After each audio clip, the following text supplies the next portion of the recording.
आदरणीय दर्शक नमस्कार। टिम टेलिभिजनको कार्यक्रम टक शोमा यहाँलाई स्वागत छ। कार्यक्रम टक शोमा आज हामीले हाम्रो स्टुडियोमा कुराकानीका लागि निम्ति आएका छौँ नेपाल कम्युनिस्ट पार्टीका प्रदेश कमिटी सचिवालय सदस्य एवं बागमती प्रदेशका मुख्यमन्त्रीका राजनीतिक सल्लाहकार जेएन थपलियालाई। यहाँलाई कार्यक्रममा स्वागत छ। हस्, धन्यवाद, नमस्कार। अहिले नेकपाभित्रको विवादलाई यहाँले कसरी हेरिराख्नु भएको छ?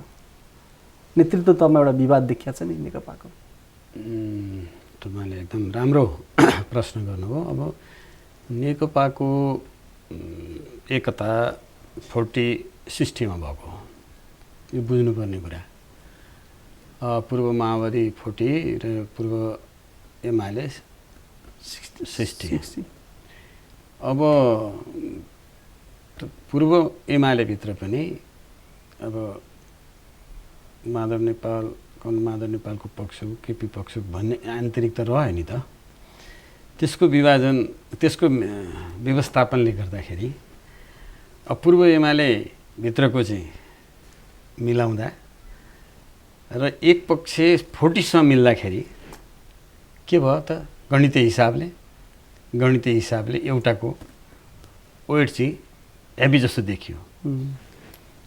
त्यो चिजलाई मध्यनजर गरेर हाम्रो पार्टीभित्र अहिले कसको मेजोरिटी छ भनेर देखाउन सो गरियो। यो अत्यन्त राजनीतिक हिसाबले यो चलखेल गलत छ। यतिखेर नेकपाभित्र सैद्धान्तिक कुनै पनि बहस छैन। वैचारिक बहस चाहिँ कमजोर होइन, छैन। किन महाधिवेशनले सबै कुरा फैसला गर्ने भनिएको छ।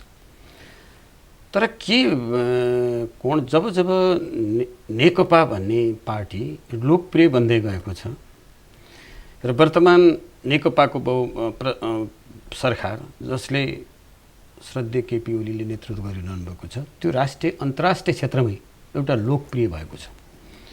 सिङ्गो देशमा राष्ट्रिय एकता भएको छ।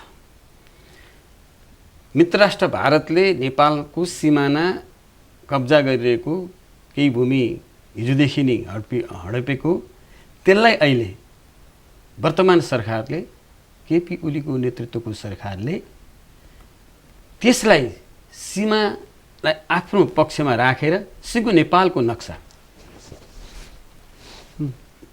राखेर निशान छाप लगाइसकेको परिस्थितिमा सिङ्गो नेपालमा एउटा राष्ट्रियताप्रतिको भावना एउटा प्रखर रूपमा जागृत भइरहेको छ र यसले सिङ्गो नेपालीहरूलाई एकजुट बनाएको छ।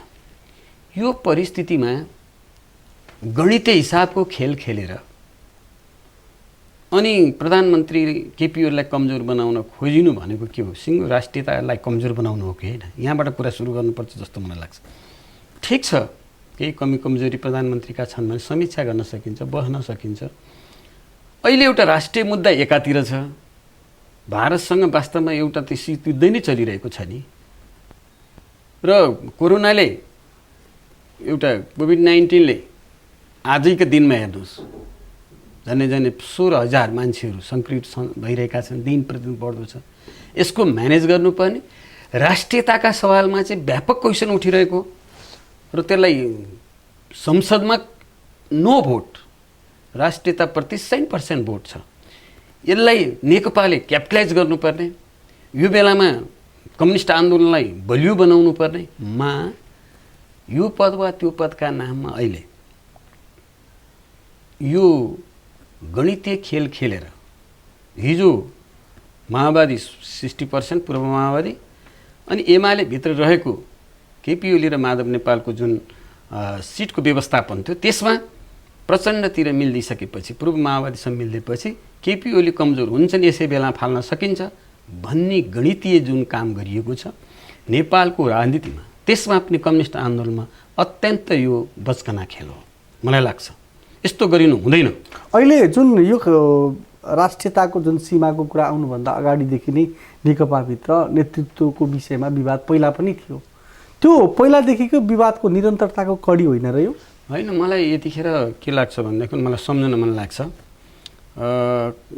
स्वर्गीय जननेता मदन भण्डारीले जब चौथो महाधिवेशनपछि उहाँ बाहिर आउनुभयो, पार्टी जनआन्दोलन पछि बाहिर भयो, उहाँका भाषणहरू, उहाँका जनताप्रति सम्बोधन गर्दाखेरि, राजनीतिक विचार प्रवाह गर्दाखेरि, उहाँको टुडी खेलका मञ्चमा होस्, चाहे नारायणगढका मैदानमा होस्, चाहे तपाईँको झापाका जहाँ जहाँ उहाँको भयङ्कर वैचारिक प्रभावले नेपालको राजनीतिमा नयाँ प्रवाह सुरु गरेको थियो, त्यतिखेर पनि केही नेताहरू जब जब ताली पड्किन्थ्यो मदन भण्डारीको पक्षमा, केही नेताहरू यस्तो गर्नुहुन्थ्यो, शिर झुकाउनुहुन्थ्यो, कुण्ठा थियो। अहिले पनि मलाई लाग्छ हाम्रा आदरणीय नेताहरू त्यस्तो गरिनु हुँदैन थियो। जब जो लोकप्रिय केपी ओलीको लोकप्रियता बढ्दै जान्छ त्यतिखेर केही नेताहरूलाई कुण्ठा सुरु हुन्छ। त्यसको परिणाम अहिले कुनै सैद्धान्तिक बहस नभएको अवस्थामा ठिक छ, केपी ओलीका कमी कमजोरी आफ्नो ठाउँमा हुन सक्छन्, त्यसलाई आन्तरिक व्यवस्थापन गर्ने हो, डिक्टेट गर्ने होइन। यतिखेर डिक्टेट होइन, यो एउटा महाधिवेशनले फैसला गरेको निर्वाचित अध्यक्ष अनि संसदले देशभरि जनताले अबको प्रधानमन्त्री केपी ओली हो भनिरहेको परिस्थितिमा र त्यसले जनमत दिएको परिस्थितिमा त्यसलाई ख्यालठट्टा ढङ्गले कसैलाई केही कुरा अलिकति चित्त बुझेन भन्ने बित्तिकै बाहिर म्यासेज जतिखेर भारत केपी ओलीलाई हटाउन खोजिरहेको छ, तपाईँ यो कुनै गलत कुराहरू होइनन्। तपाईँले देखिरहनु, तपाईँ मिडियाका साथीहरूले त आज भारतका 70% बढी मिडियाहरू केपी ओलीको विरुद्धमा छन्, नेपाल कम्युनिस्ट पार्टीको विरुद्धमा छन्। यसरी बुझ्नुको सट्टा कम्युनिस्ट पार्टीकै नेताहरू यो वा त्यो ढङ्गले जोड घटाउ, यो कुनै समय होइन। यो ठिक छ, महाधिवेशनमा गएर त्यसको सारा फैसला गर्न सकिन्छ। केपी ओलीलाई बाहिर पठाउन सकिन्छ, नीति तय गर्न सकिन्छ, सारा त्यतिखेर समीक्षा। कुनै अहिले महाधिवेशनको कार्यकारिणी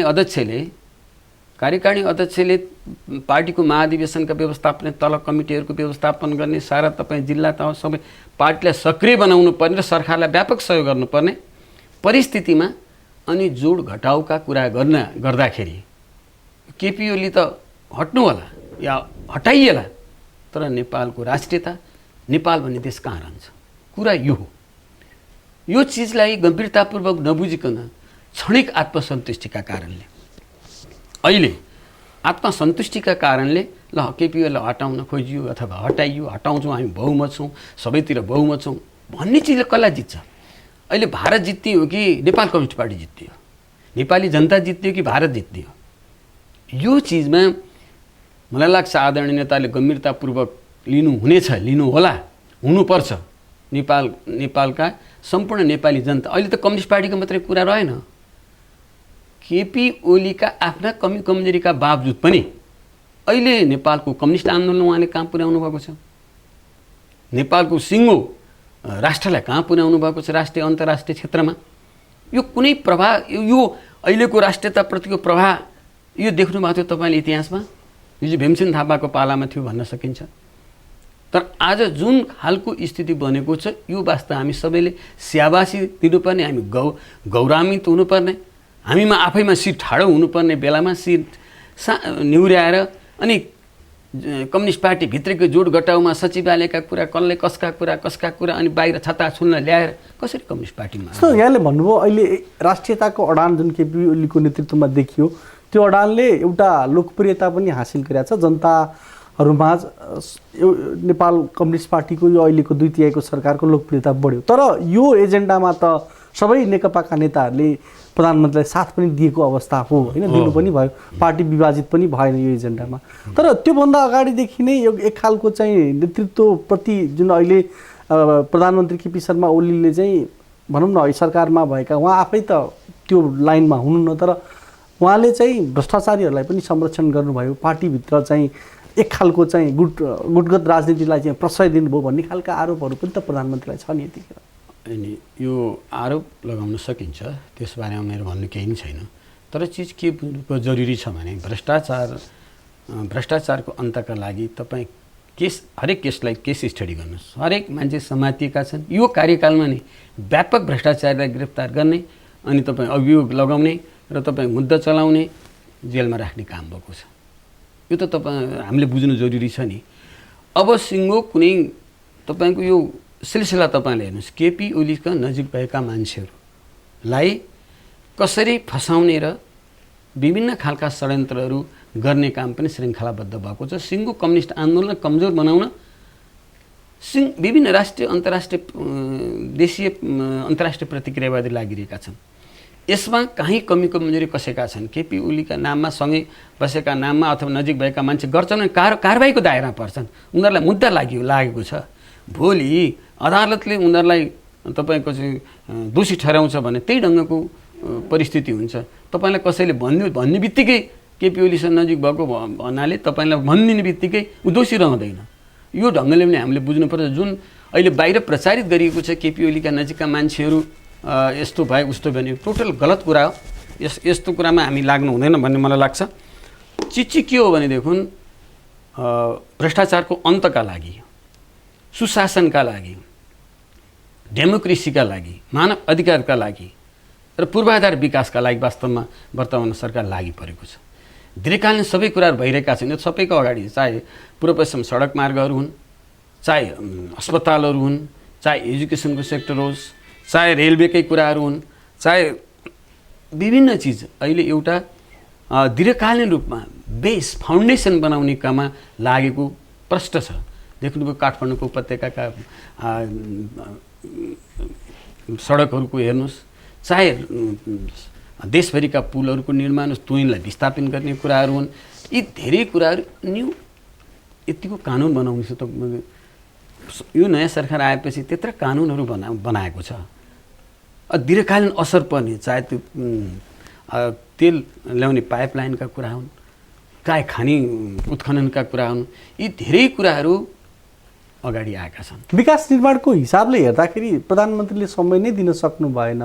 उहाँको स्वास्थ्यको कारणले गर्दाखेरि जुन ढङ्गले सक्रियता हुनुपर्थ्यो सरकारले त्यो सक्रियता दिन सकेन भनिरहेको परिस्थितिमा त यहाँले भनिरहेका सबै विकासहरूको योभन्दा अलिक बढी गतिमा जान सक्ने अवस्था रहन्थ्यो कि रहँदैन? होइन, एउटा कुरो तपाईँलाई म भन्छु, 24 घन्टामा 16-17 घन्टा खटिरहेको प्रधानमन्त्री जो कोही मैले मात्रै भन्ने कुरा होइन, म नेकपाको कार्यकर्ता सारा दुनियाँले भनिरहेछ। सबभन्दा सक्रिय अरू पनि हुनुहुन्थ्यो होला, तर त्यो बिमारी अवस्थामा पनि सक्रियताका साथ 17-18 घन्टा खटेर यो विषम परिस्थितिमा पनि कोरोनाले तपाईँ पेलेको छ। अनि कम्युनिस्ट आन्दोलनलाई कमजोर बनाउन, देशलाई कमजोर बनाउन सिङ्गो राष्ट्रिय अन्तर्राष्ट्रिय शक्ति लागिरहेको छ। अनि देशीय शक्तिहरू विभिन्न नाममा जोडिएर आक्रमण गरिरहेका छन्। यी सबै चिजलाई निस्तेज बनाउँदै राष्ट्रलाई एकजुट बनाउने काम केपी ओलीले गर्नुभएको छैन। यो कुरा हामीले हेर्नु पर्दैन। पार्टी एकीकरण कम महत्त्वपूर्ण चिज थियो। यो विभाजित हुन्छ, सधैँ विभाजित हुन्छ भनिरहेको कम्युनिस्ट आन्दोलन लागिरहेको आरोपलाई दुईवटा अध्यक्ष मिलेर एकीकरण गर्नु हामीलाई थाहै थिएन। घोषणा गर्दा मात्रै थाहा भयो। त्यसले एउटा सेन्टिमेन्ट माहौल ल्यायो। अब प्रधानमन्त्री को, भावी प्रधानमन्त्री को केपी ओली, यो चिजले मान्छेमा एकचोटि केपी ओलीलाई 5 वर्ष काम सरकार चलाउन दिनुपर्छ भन्ने म्यान्डेट नेपाली जनताको। अब कसैलाई चित्त बुझ्दैन, 2-4 जना पार्टीभित्र चित्त बुझ्दैन। हामी त अलि हेभी वेटहरू एकातिर छौँ। अब कहाँ हिजो एकीकरण गर्दाको एक खालको सहमति, त्यसलाई पनि त कार्यान्वयन गर्नुपर्छ होला। होइन, त्यसमा एकदमै के हो भने सहमति कार्यान्वयन गर्नुपर्छ, तर सहमति कार्यान्वयन गर्ने बल जफत चोर जलम बाटो हुँदैन। जे अन्डरस्ट्यान्डिङ छ त्यही आधारमा जानुपर्छ। हामीले देख्यौँ नि 2टा सम्झौता भएको। पहिला आधा गर्ने भने पछि श्रद्धेय कमल प्रचण्डले नै होइन केपी ओलीले नै 5 वर्ष चलाउने भनेर भनिसक्नु भएको छ नि त। त्यो त बाहिर आएकै कुरा हो नि त। त्यो कुरा उहाँहरूले मिलाउने कुरा, यो तल ल्याउने कुराहरू होइन। न्यायपूर्ण कुराहरू दुई अध्यक्ष कमलरको बिचमा आफ्नो अधिकारलाई व्यवस्थापन विन्यास गर्ने कुरा उहाँहरूको अन्डरस्ट्यान्डिङमा जाने कुरा हो। अब त्यो चिजलाई ल्याएर आम कार्यकर्ताको बिचमा अनि पार्टी विभाजनका तहमा या सारा नेपाली जनतालाई तपाईँको निराश बनाउने कुरामा यो चिज प्रोजेक्सन हुनु हुँदैन। कुरा यो पार्टी त एउटा निश्चित विधि र प्रक्रियामा चल्नुपर्छ होला। स्थायी कमिटी छन् होइन, कम्युनिस्टको आफ्नै एउटा निश्चित चाहिँ सिद्धान्त, यसलाई सञ्चालन गर्ने पार्टी पद्धति छ। यो सबै पद्धति अनुसार प्रधानमन्त्री वा पार्टी अध्यक्ष पनि त हिँड्नुपर्छ होला नि। होइन, कस्तो पद्धतिको कुरा हो? उहाँले त स्थायी कमिटीको बैठकमै जानु भएन। उहाँले बैठक राखिरहनु भएको छ। अस्ति केन्द्रीय कमिटीको बैठक भएको तपाईँको 5-7 महिना नि भएको छैन, थाई कमिटीको बैठक भइरहेको छ। सचिव यो सङ्क्रमण कालमा नेकपाको लागि यो हिजोको जस्तो अवस्था होइन। दुईटा अलग अलग धारबाट अलग अलग परिवेश आएका दुईटा पार्टी, कमिटी मर्ज हुँदाखेरि 400-500 को सङ्ख्या छ। यस्तो बेलामा तपाईँको कमिटीका बैठक भएन भन्ने चिज हुन सक्दैन। यो अन्तरिम कालमा एउटा टिपटप तपाईँको चाहिँ सचिवालय छ, उसले सबै निर्णय गरेर काम गरेको छ। कहाँ एकल निर्णय भएको छ? सचिवालय निर्णय गरेको छ, परिस्थितिअनुसार थाई कमिटीको बैठक बसिरहेको छ। तर केपी ओलीलाई नै हटाउनका लागि र सारा आरोपित गर्नका लागि कुनै पनि कमिटीको बैठक आवश्यक नहुन पनि सक्छ। यो कुनै महाधिवेशनबाट या कुनै निकायबाट त्यो एउटा मर्जको हिसाबले आएको छ। त्यो कमिटीहरू मर्जको हिसाब परिस्थितिमा आउँदाखेरि अहिले नै सबै कुरा त्यसबाट निर्णय गर्न सकिँदैन। त्यसैले त त्यहाँबाट सचिवालय बनाइएको छ। त्यो सचिवालय मूलत काम गरिरहेका छन्। कतिपय भेन्टिलेट गर्ने, मसिनो ढङ्गले छलफल गर्ने कुरा थाई कमिटीका बैठक भइरहेका छन्। तर यहाँ अहिले के कुरा आयो भने मैले अघिको भनेको गणितीय हिसाबले जुन खेल खेलिँदैछ, खेलियो, त्यो चाहिँ गलत हो। अब थाई कमिटीको बैठक भइरहनुपर्छ किन भनिएको छ त भन्दाखेरि अब सङ्ख्या छ। अब हिजो पूर्व माओवादीको 40%, एमालेको 60%मा 60%मा तपाईँको चाहिँ तलमाथि छ। अनि त्यो जुन एकातिर लाग्छ त्यो हेभी वेट हुन्छ।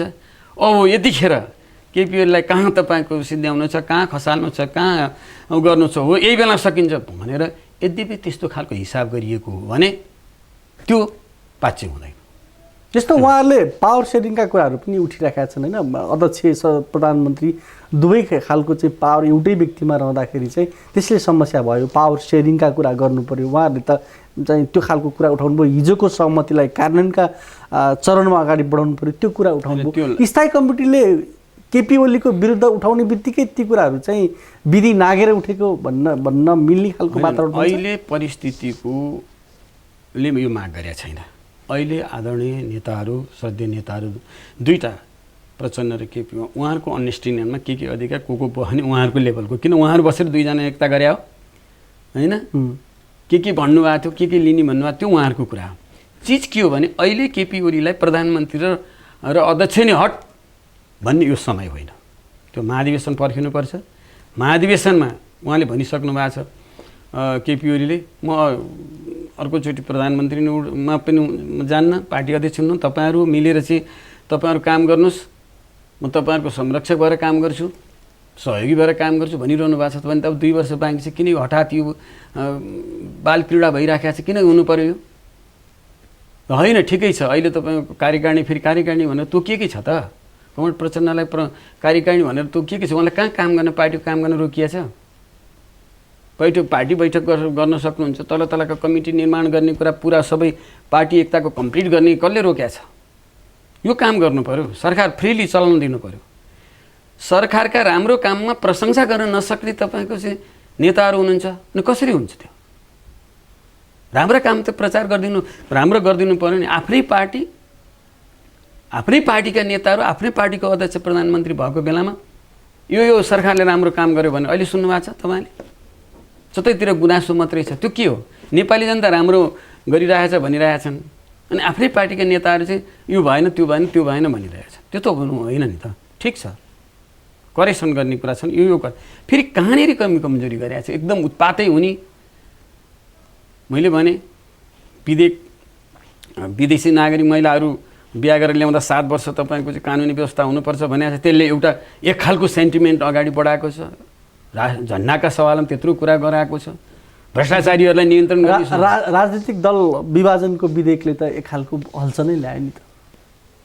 होइन, त्योमा अहिले म यसमा प्रवेश गर्न चाहन्न होइन। यसभित्रका राम्रो पनि हुन्थ्यो होला। अब त्यो गर्न त्यो आफ्नै पार्टीबाट विरोध भएपछि के गर्ने? त्यो त्यहाँ राम्रो हुन्थ्यो हुँदैन त भन्ने कुरा अहिले मैले यो मिडियामा मैले भन्न चाहन्न। तर के थियो भने देखुन, त्यहाँ पनि कुनै अब तपाईँको क्यालकुलेटिभ केही कुराहरू थिए। तर ती कुरा गर्दाखेरि नेपाल राष्ट्रलाई पनि फाइदा हुन्थ्यो होइन। अब आफ्नै पार्टीले त्यो खालको सशङ्कित गरिसकेपछि त्यो फिर्ता गर्नुभयो। कन्फ्लिक्ट ल्याउने त धारणा त अध्यक्षमा रहेनछ भन्ने कुरा थाहा भयो नि त प्रधानमन्त्री। जब पार्टीमा यो राष्ट्रिय हितमै हुन्थ्यो होइन, राष्ट्रियता सहले काम गर्थ्यो, पोलिटिकल्ली पनि एउटा तपाईँको त्यसले अर्कै पैदा गर्थ्यो, त्यसले खास गरी नेपाललाई नै फाइदा गर्थ्यो र विशेष गरेर कम्युनिस्ट पार्टीलाई नै फाइदा गर्थ्यो। त्यसले बिस्तार पार्टीहरू चाहिँ 2-3वटा पार्टी हुँदै जाने स्थिति हुन्थ्यो। धेरै पार्टी हुनुभन्दा पनि होइन त्यो हुने जाने स्थिति पनि हुन्थ्यो। त्यसमा अब त्यसलाई यो चर्चा नगरौँ, यो आउट अफ डेटेड भइसक्यो होइन। तर चिज के हो भने ठिक छ, मैले त अघि पनि तपाईँलाई भने मान्छेका कमी कमजोरी हुन्छन्, सच्याउनु पर्ने। कि अपराधपूर्णै छ कि अहिले सत्ताबाट हटिहाल्नुपर्ने केपी ओलीको कमजोरी छ? कुनै पार्टीभित्र के अपराध गर्नुभएको छ केपी ओलीले? एकीकरण गराउनु, पार्टीले सबैलाई मेयर उपमेयर तपाईँको चाहिँ मन्त्री सांसद मुख्यमन्त्री सबै बनाउनु भएको थियो। किन पहिला नभएको त? सबैले चाहिँ कसैले 30 वर्ष सरकार के अरे पार्टी चलाएका थिए, कसैले 15 वर्ष चलाएका थिए, कसैले 7 वर्ष चलाएका थिए। कम्युनिस्ट पार्टी कहाँ थियो? अहिले पार्टीको यो एउटा उचाइ पढिरहेको बेलामा ठिक छ कमी कमजोरी छन् भने एउटा समय अनुकूल परिस्थिति अनुसार हामी त्यसलाई समीक्षा गरेर अगाडि जान। यो एकीकरण र यो जुन अहिले एकीकरण पछिको नतिजा केपी ओली एक्लैले चाहिँ त्यसको जस लिन मिल्ने हो कि सबै कम्युनिस्ट पार्टीका? मैले तपाईँलाई अघिले भनिसकेँ। यो मलाई याद छ कमरेड मदन भण्डारीले भन्नुहुन्थ्यो खोइ अहिले त के साथीहरू पार्टी अफिस आउनुहुन्न के भएको भन्नुहुन्थ्यो। त्यो के हुँदो रहेछ भनेदेखि साथीमा एउटै हाराहारी उमेर भएको अनि हाराहारी पार्टीमा सँगसँगै लागेको उस्तै समय लाग्यो भने एउटा मान्छेको उचाइ अलिकति बढ्ने त अर्कोमा त्यो निम्न मध्यमवर्गीय चरित्र हुँदो रहेछ कि ओहो उच्चलाई वाह भनेका छन्, मलाई चाहिँ छैन, यस्तो हुँदो रहेछ। यो युगोले नै काम गरे जस्तो लाग्छ क्या मलाई। अहिले कहाँ चाहिँ विधिसँग तोडिएको छ, कहाँ चाहिँ वैचारिक विचलन आएको छ, कहाँ राष्ट्रियतामाथि तपाईँको चाहिँ सरकारले धोकाधडी गरेको छ, कहाँ नेपाली जनतालाई कहाँ धोकाधडी गरेको छ। हो त्यस्तो इस्यु भए ल वैचारिक इस्यु नै डेभिएसन केपी ओली भएको भए, राष्ट्रियताका सवालमा डेभिएसन भएको भए, अनि विकास निम्न पूर्वाधारका समयमा डेभिएसन भएको भए, सुशासनमा डेभिएसन भएको भए यो तर्क ठिक हुन सक्थ्यो। तर नेपाली जनता वाह केपी ओली चाहिन्छ, केपी ओलीको साथमा छौँ, राष्ट्रियताको सवालमा ठिक गरेछ, अझै केपी ओली चाहिन्छ भनेर बाबा देशव्यापी छ। अनि हामी चाहिँ सानातिना कुरामा चाहिँ अल्झिएर पद्धतिअनुसार चलाएन ठिक छ 2 वर्षपछि फाल्नेऊ न, 2 वर्ष चाँडो महाधिवेशन चाँडो गरौँ, महाधिवेशनको प्रक्रियाबाट राजनीतिक निरूपण गरौँ। अहिले अन्डरस्ट्यान्डिङ गरौँ। अहिले भनेको अन्डरस्ट्यान्डिङ अनुसार अहिले यो बेला भनेको चाहिँ विशेष परिस्थिति हो। विशेष परिस्थितिमा other thing is the remain the same. सबै चिजहरू एकनासले हुँदैनन्। No one best way. एउटै प्रश्नको उत्तर विविध हुन सक्छन्। यो बेलामा हामीले कमी कमजोरी ठिक छ कमरेडले राख्नु भएको छ, त्यस्ता कुरा नि उठाएका छन्, त्यो एउटा सम्पत्ति हुनसक्छ कम्युनिस्ट पार्टीको। त्यसलाई ठिक ढङ्गले गरेर कहाँ चाहिँ फेरि उत्पाद गरेका छ। मैले यो अलिकति सूचित हुनु जरुरी पनि छ जस्तो लाग्छ। अब सरकारमा सबै प्रवृत्तिका नेता साथीहरू हुनुहुन्छ, पूर्व माओवादीको नि हुनुहुन्छ, माधव नेपाल कमरेडलाई सँग नजिक भएको नि हुनुहुन्छ, केपीसँग नजिक भएको साथीहरू पनि सबैको मिश्रण छ त्यहाँ। कहाँ त्यस्तो छ? अब मुख्यमन्त्रीहरूमा पनि स्थिति त्यस्तै छ, प्रदेशमा पनि सबै सांसदहरूलाई त्यही ढङ्गले टिकट दिएको त्यो विजय प्राप्त गर्नु। कहीँ अब कहीँ भन्नु खास गरी केही प्रदेशहरूमा चाहिँ चुनाव भएर नै भयो त अब के गर्ने? अब हामी डेमोक्रेसी मान्ने भन्ने होइन, जनमतलाई कदर गर्ने भन्ने जब चुनावमा आइसकेपछि, चुनावमा जित हार भइसकेपछि त अब त्यहाँ चाहिँ मेरो भएन तेरो भएन भन्ने चिज त हुन सक्दैन। अर्कोचोटि यसलाई प्रतीक्षा गर्नु पऱ्यो, अर्कोचोटि फेरि जितेर आउनु पऱ्यो या सर्वसम्मत हुनु पऱ्यो, त्यो चिज हो। अनि यो अहिले कहाँ चाहिँ तपाईँको उत्पातै देशै पल्टिने, देशै सिद्धिने यो कहीँ भएको छ। अनि यो बेलामा बिना मौसमको बाजा बजाएर यो दुनियाँलाई हँसाउने अनि कहिले पनि कम्युनिस्ट पार्टी अलिकति बलियो भयो कि कम्युनिस्ट पार्टी फुटको मात्रै काम गर्छ भन्ने तिक्क भएका नेपाली जनतालाई अझ रुवाउने काम हो। यो अझै चित्त दुखाउने कुरा हो। यो म त अझ भन्छु, मलाई लाग्छ यस्तो हुँदैन, हुनु हुँदैन। उहाँहरूको पुस्ताले त तपाईँको 26-27 वर्ष 30 वर्ष इन्जोय गर्यो त। अब यदि तलमाथि भयो भनेदेखि यो दोस्रो त्यस्तो पुस्तालाई चाहिँ अन्याय हुन्छ यहाँ र सिङ्गो नेपाली जनतालाई अन्याय हुन्छ। त्यस्तो गरिनु हुँदैन, गर्नु हाम्रा नेताहरू गर्नुहुन्न। पार्टी विभाजनको चरणमा पुग्दैन। मलाई जहाँसम्म लाग्छ पार्टी विभाजन त कसरी हुने, किन हुने? अब कोही एक दुईजना साथीहरूलाई तत्काल प्रधानमन्त्री चाहियो, तत्कालै अब अध्यक्ष चाहियो अथवा केपी ओलीलाई देखाइदिन्छौँ भन्ने नाम पार्टी फुटाएर दुनियाँलाई हँसाउने भोलि त कोही पनि प्रधानमन्त्री हुँदैन नि। त्यसो गर्दा कोही पनि राष्ट्रलाई ड्राइभ गर्ने त कोही पनि हुँदैन नि। हिजोको इतिहास त हामीले बिर्सिनु हुँदैन। 9 महिनामा सरकार चेन्ज गरेको हामी कता अस्थिरतातिर जान खोज्दैछौँ, अस्थिरतातिर निम्त्याउन खोज्दैछौँ। ल उत्पातै गर्नुभएछ केपी ओलीले, साह्रै पेल्नु भएछ। त अब महाधिवेशन देखाइदियो भयो नि केपी ओलीलाई। अब 1-8 वर्ष त टिक्न सकिन्छ नि त, बाँच्नै नसक्ने स्थिति त होइन होला नि त। सबै आफ्नो ठाउँमा वरिष्ठ नेताहरू भइरहनु भएको छ। जस्तो अहिले पछिल्लो पटक सबै खालका नेताहरूलाई कार्यकर्ताको तहबाट पनि क्या जस्तो विभाजन देख्यो नि देशव्यापी रूपमा चाहिँ I am with KP Oli अथवा चाहिँ केपी ओलीले राजीनामा दिनुपर्छ भन्ने टाइपमा चाहिँ पार्टी कार्यालयहरूमा दबाब होइन। यो दुवै खालका चाहिँ गतिविधिले कार्यकर्ताको गतिविधिले नेतृत्वलाई चाहिँ सही ट्र्याकमा हिँड्न होइन। यसो हेर्दा हामीलाई यो अनिजी भइराखेको छ। यो हुनु हुँदैन, यो हुनुहुन्न। नेताले गल्ती गरे तल्लो तहबाट पनि त्यही खालको देखियो क्या होइन। यो कस्तो हुन्छ भने देखो नि, यो डेमोक्रेसीको एउटा सौन्दर्यता यही हो हेर्नुहोस् होइन, पारदर्शी क्या। अब लागेको छ ठ्याक्कै तपाईँको चाहिँ मान्छेले लाग्यो भने भनिदिइहाल्छ। यो सिस्टम त कम्युनिस्ट पार्टीको होइन होइन। मार्क्सवाद लेनिनवादलाई स्वीकार्नेहरू त्यसका पथ प्रदर्शकले यो काम गर्न हुँदैन। तर चिज के पर्छ भन्दा खुला समाज हो, खुला समाज हो। र हामी एउटा सिस्टमलाई, नयाँ सिस्टमलाई हामी निर्माण गर्दैछौँ होइन। अब हाम्रो कस्तो हो भनेदेखि चिनिया स्टाइलको कम्युनिस्ट पार्टी पनि होइन, रसियन कोरियन स्टाइलको पनि होइन। हामी एसियन पोलिटिक्समा हामी नेपालको कम्युनिस्ट आन्दोलनलाई डेमोक्रेसीलाई अगाडि बढाउने कुरा हामी अर्कै नयाँ प्र्याक्टिस गर्दैछ। यो प्र्याक्टिसमा हामीले भोटिङ राजनीतिलाई नै स्वीकारेका छौँ। हारजित भने कम्युनिस्ट पार्टीमा एकदम टिम उठ्नेपछि त्यसका एडभान्टेज डिसएडभान्टेज पनि आइसके। अहिले पनि एउटा प्र्याक्टिस आयो, प्रधानमन्त्रीको पक्षमा बोल्ने होइन, अर्कोको पक्षमा बोल्ने एउटा नयाँ प्र्याक्टिस हो। यसले अब वास्तवमा मलाई क्षय गर्छ जस्तो लाग्छ। यसले चाहिँ नोक्सानी गर्छ, यसलाई सच्याउनुपर्छ, यसो गरिनु हुँदैन, एउटा ठिक सिस्टममा जानुपर्छ। तर के भयो भन्नुहुन्छ भने अहिले कुनै कारणबाट अहिले केपी ओली बाहिरिनु पर्ने सिङ्गो राष्ट्रले मान्दैन। यो बेलामा दुवै पद छोड भनेर सार्वजनिक ढङ्गले हुँकार गरिसकेपछि अनि त्यो स्वतःस्फूर्त रूपमा यहाँका युवाहरूले आफ्नो भविष्य देखेका हेरेका छन् नि त।